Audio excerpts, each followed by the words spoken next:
In this video, I'm going to show you the 5 Google Shopping Ads optimization tactics that no one else is telling you. Hi, I'm Daryl, and I'm the founder of BigFlare, the PPC agency for e-commerce businesses that want to scale with paid traffic. I've noticed that everyone else seems to be recommending the same old advice when it comes to shopping ads optimization. Things like writing good titles, having good images, and adding negative keywords. But there are some tactics that I'm using that are turning huge profits for our clients that pretty much no one else out there is recommending. So that's what I've got for you today. The 5 Google Shopping Ads optimization secrets that no one else has told you. But before I jump into my 5 tips, let me ask you the question of the day. What return on ad spend are you currently getting in your shopping campaign? And how happy are you with that? Let me know in the comments below. All right, with that said, let's dive right on into the rest of the video. Of all the variables in your product feed, your price has by far the biggest impact in determining how high you will show up in the Google shopping results. And this fact is often missed by other marketers. In fact, I bet if you go and do a quick search right now on Google for Google shopping optimization tips, you'll find a bunch of articles and not one of them will say, try tweaking your prices. If you ask me, that's totally crazy, because studies have shown that all other things being equal, the product with the lowest price gets the first place on Google shopping results most of the time. Google is biased enough towards the lowest priced option that in some cases, a 5% drop in price can lead to a 60% increase in impressions and clicks, if that price drop took you towards being the lowest price on the market. Of course, dropping your price might erode your margin, but dropping your price might also lead to significantly more sales. No one can tell you whether a lower or higher price might result in more profit. The only way to tell will be to try a different price and see what happens. So I recommend you try either a price increase or a price decrease of between 5% to 10%. See what happens. Did you make more or less profit after that change? If you did, great. If you didn't, well, all right, maybe now reverse the price change and maybe now try moving it a little bit in the opposite direction as your next test. The standard advice goes something like this. Check your return on ad spend for each of your products. When you find something that is not profitable, turn it off. You'll make more profit than if you left it on. While that last bit is true, there's also another thing that's true, which is this. If, instead of turning it off, you make it become profitable, then you'll make even more profit. Turning off unprofitable products is basically the lazy short-term solution. Yeah, sure, in the short term, you might stop burning money on those products. But also, you probably just switched off a product that, given the proper treatment, could actually generate a profit for you. So what is the proper treatment, I hear you say? It's to reduce the cost per click bids, so that it costs less to show your ads on that product, thus driving up your return on ad spend. These days, most of us in Google Shopping are using automated smart bidding that controls the cost per click bids for us, and rightly so. Smart bidding is awesome when it's in the right hands and is fed good data. So you might be wondering, how on earth do you make the CPC bids go lower when you are not even manually controlling them? This is exactly why, in a later part of this video, I'm going to talk to you about learning how automated bid strategies actually work. Once you know how they work, then in situations like this where you need the CPC bid to be lower, you're going to know exactly what to do. But we haven't gotten to that part of the video yet, so let me spell it out for you.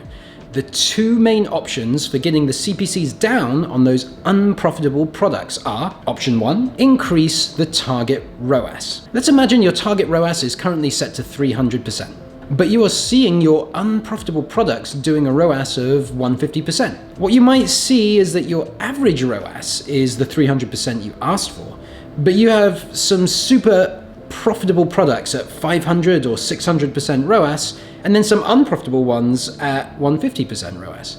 Now, Google doesn't really care about what are the top ROASs and bottom ROASs in your campaign. It only cares about the average. So it will let high-performing products balance out the low-performing ones, and thus it will be happy to bid some products unprofitably if the average ROAS meets your target. So the simplest solution here is to raise your overall target ROAS high enough so that even the least profitable products in the campaign are running at a profitable ROAS. Option 2, move poor performers to their own campaign. So I actually much prefer option 2 to option 1. I'll explain why in a minute. But for now, what you need to know how to do is create a new campaign just for those low performers. Exclude the low performers from your main shopping campaign, and then create a new shopping campaign just for them. In your new shopping campaign, run the low performing products with their own bid strategy set to your target ROAS. Because you have now set them up with their own campaign and bid strategy, the high performers will no longer balance out the low performers, and Google will be forced to bid those to a profitable ROAS. Sometimes when you use one of these two options to lower the CPC bids of your products, what you'll find is that Google has to lower the CPC bids so much that the product stops getting impressions and clicks anyway. So in these cases, that's all right. Running no ads is better than running unprofitable ads, and at least you made a good attempt to get the bids dialed in and get the product generating a profit. Some of the other products you changed will probably end up generating a profit, so overall, you're gonna be winning much harder if you take one of these two options instead of just pausing unprofitable products. Don't optimize your descriptions. All right, here's another fun one. Please do not waste time optimizing and tweaking your product descriptions. It makes absolutely zero difference to the performance of your shopping campaign. A study was done a few years ago by Crealytics, who have their own product feed management app that's used by tons of huge multinational brands. They ran a test across thousands of products where for half the products, the description text was changed to lorem ipsum style nonsense text. The other half of the products in the test group were the control. They received no change at all. Do you know what happened to the products that had their description fields changed to nonsense text? Absolutely nothing. There was no perceptible or significant change in their performance at all. So other pros out there might be recommending you the same old tired advice of optimizing your product description to include lots of keywords. But that advice is a terrible waste of time. Don't do that. Learn how automated bid strategies work. The automated bid strategies from Google are in fact a magic pill. What you need to do is set them up on all your campaigns, then never look at your campaigns again, and instead go live on the beach in Thailand, sipping Mai Tais and counting your cash. Yeah, of course, no, I'm pulling your leg. But it seems to me sometimes that some people running Google Ads campaigns really do think the bid strategies are some sort of magic pill. They are not a set and forget type of strategy. They are an important tool that you need to know how to use. The better you understand how automated bid strategies and machine learning actually works, the better you will be able to use that tool to generate profit. The first place you can go to learn about this stuff is to Google itself. Google the phrase about automated bidding and find the Google Ads help page that describes how it works. Read every single word on that page. Then, on that page, you will see some subpages telling you how target ROAS and maximize conversion value actually work. Click through to there and read each of those. Don't worry, this will take about 15 minutes of your precious time, and afterwards you're going to have a better understanding of these things than 99% of other advertisers out there. For extra brownie points, Google the phrase, "How does machine learning work?" and spend 15 minutes reading a few articles or watching a YouTube video about machine learning. Boom, 30 minutes is all that took, and you are now equipped with the knowledge to be much better at knowing how and when to use the main auto bid strategies. Learn how impression shares work. Okay, look, I know you probably think this is really boring, that I'm asking you to learn a bunch of stuff. You probably just want me to tell you exactly what to do so that you can go make more profit in shopping ads, right? But trust me on this one, learn how impression shares work as well. And with this knowledge, combined with your newfound knowledge of how the auto bid strategies work, you're gonna add some extra zeros onto your revenue figures in your Google shopping campaigns this year. Now, when it comes to impression shares, there are 3 important columns in Google Ads that you want to fully learn the meaning of.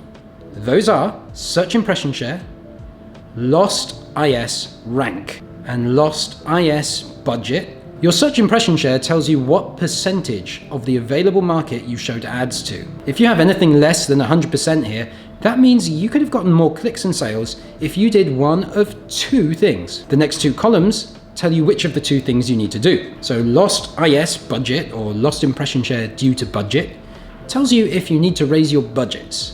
When you see a number here, It means if you increase your daily budget, you will get more clicks and sales at exactly the same ROAS you are already achieving.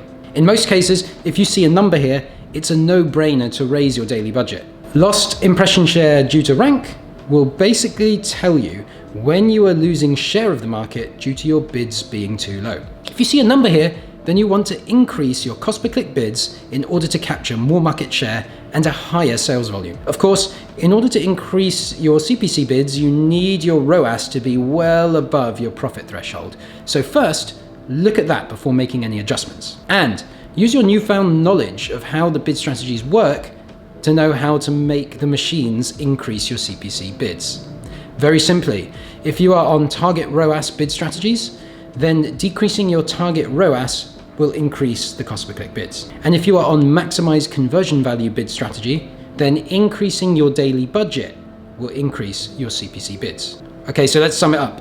If you search around for Google Shopping Ads optimization advice these days, you are often going to find the same tired old advice that has been regurgitated and recycled ever since Google Shopping Ads were first launched. Today I taught you 5 things that really work, that aren't just the same old stuff you've probably already heard. And to recap for you, those 5 things were: optimize your prices, don't exclude unprofitable products, don't optimize your description, learn how automated bid strategies work, and learn how impression shares work.